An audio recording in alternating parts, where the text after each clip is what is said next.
Alchemy. Episode number 39. Episode number 39, where we started talking in a previous episode about the Law of Correspondence. What does the Law of Correspondence basically tell us, Bersabeh? It tells us as above, so below.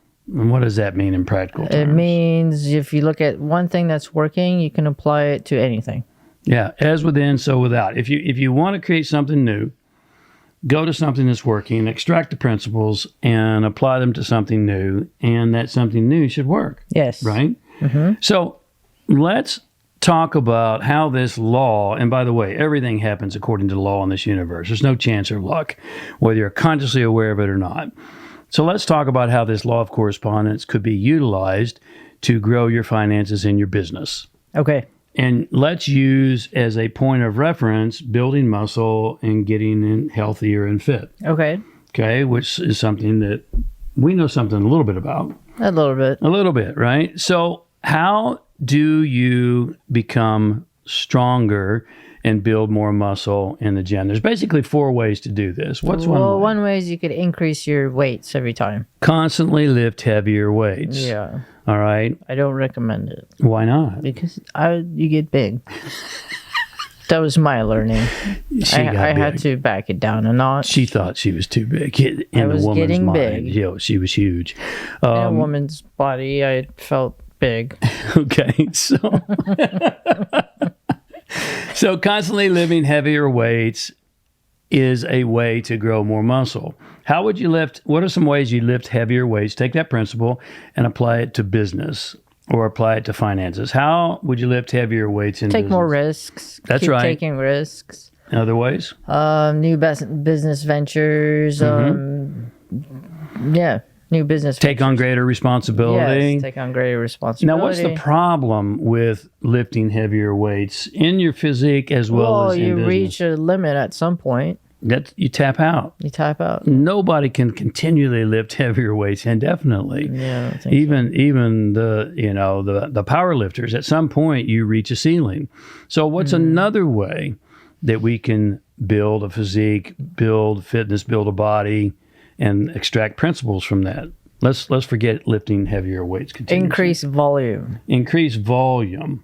That gets tiring after a while. I mean, Okay. How many reps are you going to do? That's right. You do more reps, you do more sets, and it works. You can build more muscle. You can become leaner and more fit. Yeah, and you could spend half your day at the gym. That's right. You spend, 4 hours a day at the gym.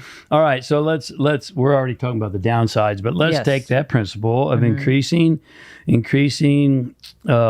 your intensity or volume rather. And how would we apply that to business? How would we increase volume in business? In business would most likely be you invest more.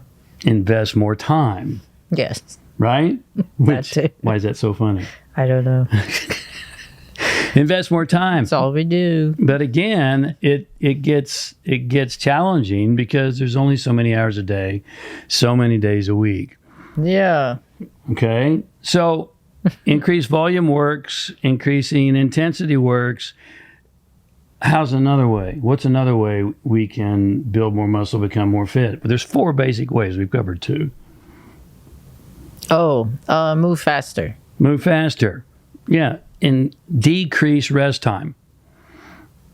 Decrease the rest intervals. So you move from set to set to set to set to set. That's called supersets or giant sets. That's probably the best choice. And why do you say that? Because you get everything done in less time, and you get a harder workout, and you're done. Check the box. Yeah. Have you ever done that? Every day. That's what we do.